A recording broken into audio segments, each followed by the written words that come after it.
G'day.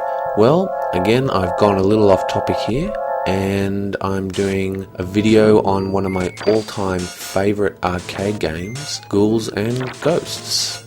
Now, the reason I really love this game is not so much because of the game itself, even though it is widely regarded as a very good game. The real reason I love this game so much is because I played this on the arcade machine for years and years and years. And that brings me to an interesting point about the old arcade games and the arcades themselves. Back in the 80s and the early 90s, before the home PC market really started to boom and the console market, took over.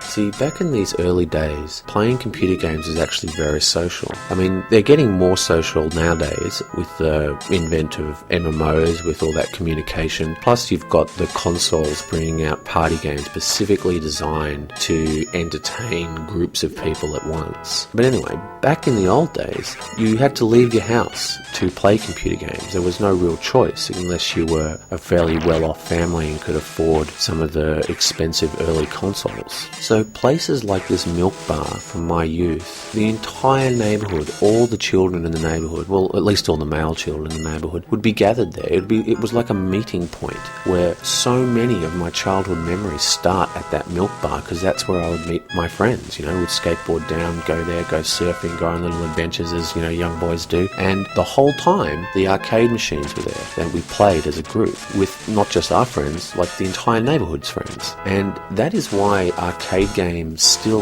especially the old ones, I don't really go into them anymore, but arcades and the old arcade games are just so awesome to remember. They are just, out of all the games, even more so than the adventure games, just have the most beautiful nostalgic memories, because it's not just the game you're remembering, you're actually associating it with that entire period of my life when I was a young lad growing up in the neighbourhood. Now, this milk bar had some really excellent games, and they had 2 or 3 machines that they would constantly swap out for newer games and change it up. But there was a few titles that once they arrived, never ever left. And that was this, Xevious, and Raiden. Now, I still play all these games, all the time today. How some people, they play solitaire, when they're at work and a little bit bored or coming to the end of the day. Well, I play old MAME games, and especially these ones that used to be in that milk bar. I play Xevious all the time. It's actually quite ridiculous. For all its simplicity, this game is actually very fun to play, and there's a few contributing factors to that. One is the sound design, and this game has terrific sound design. The sound effects are just so satisfying, and this is very important in arcade games. When I first started playing arcade games back in the late 70s, graphics were practically non-existent as we know them today. So it's really the sound effects that made the games really shine out.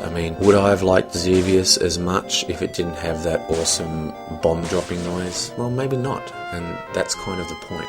And on top of that, this game has what I consider probably one of the greatest video game soundtracks of all time. The arcade version anyway. And it is great music and just really, really fun. So with this fantastic music, coupled with these really great sound effects of the monsters exploding and your weapons bouncing off rocks and things, you have the core for an incredibly enjoyable game. Of course, without gameplay, there is no game. But before I actually get to that, I want to talk a little bit about something that I find quite interesting, and that is the design philosophy of the old arcade games. You've got to remember, these were devices designed for you to pay to use, as in they had similar design philosophies to, say, poker machines, as in they just want you to sit there and keep feeding in the quarters continually. Well, actually, that's not a very good example, because poker machines are designed to keep you sitting there for as long as possible, while arcade machines, like poker machines, are trying to take as much money from you as possible. They are actually trying to get you out of the seat as quickly as possible. And this is a perfect example of a game that would never ever be made in this fashion again. It is hard and unforgiving. You get hit once, you lose all your armor. You get hit twice, you die. You have 3 lives, game over. They do have a checkpoint in the middle of each stage, but the stages themselves are very short. Most of them only have about 3 minutes to complete the stage and the boss. So this game, like most arcade games, is incredibly fast paced, and to me that's part of the enjoyment of it. I mean, it is very, very quick, punchy game. There has been a bit of a resurgence of arcade-style games recently, most notably in the online marketplaces of the new consoles. Still, these are very different animals to the classic arcade games, because the core design philosophy of the gameplay is completely different. Games nowadays, even games that are kind of reminiscent of arcade games, like say Castle Crashers, have extra features that you would never see in an arcade game. Like Castle Crashers, for example, has a whole RPG stat building development of a character angle, and games like, say, Braid, which is a fantastic platform game and is very reminiscent of the early console games and the later arcade games, but the pacing of that game would never be in an arcade. It is just slow and explorative. Games like Lucidity, this is another modern game, and it is very similar to arcade games as it's continual. Like, the pace of this game never stops. Like, it's kind of like Lemmings, you just start at one end and you've got to get to the other end. It never stops, and that is very much like a lot of the old arcade games. For example, Moon Buggy. But again, it's not as fast, it's not as unforgiving. You'll never see the pace of games like Braid and Lucidity in classic arcade games. I mean, it's just too slow and too easy not to die. So why do people play arcade games? Why is there still such a great interest in these ridiculously hard games? Well, it's because they're so quick and so fast. It's this fast pacing is the key to it all. Like, say you're playing Castlevania.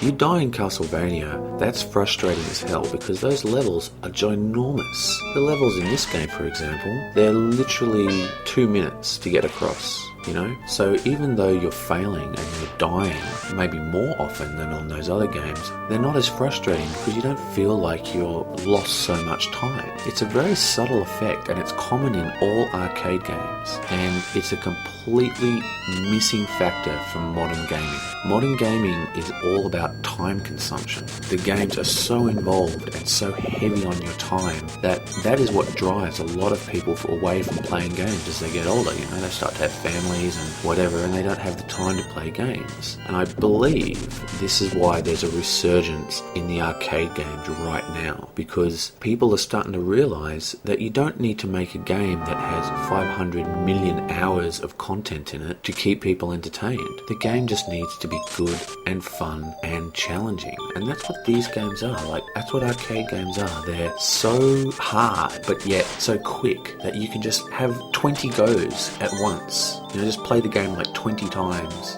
in all of like 15 minutes, and you will get better, and of course that feels really good. So there's a huge reward system in these games as well. And of course the games are so simple that they're accessible to everybody in much the same way that party games, like Mario's Party, anyone can play that because it's just a couple buttons and they're very quick games, so people aren't going to get bored watching. Same with arcade games. I mean, you're not going to spend 40 minutes explaining to someone how to play Pac-Man and then have them stop the game every 5 minutes to go, what button does this? You see, in a way, the arcade game is a lost art form, something that I think is a really sad thing. I mean, the game design concepts that kept people pumping their quarters in, just continually putting them in, are still extremely strong game designing concepts, but they're not used anymore. These type of games do not exist. I mean, the new arcade-ish kind of games that are coming out, they're actually more reminiscent of Generation 2 consoles. Well, I hope you've enjoyed my little retrospective look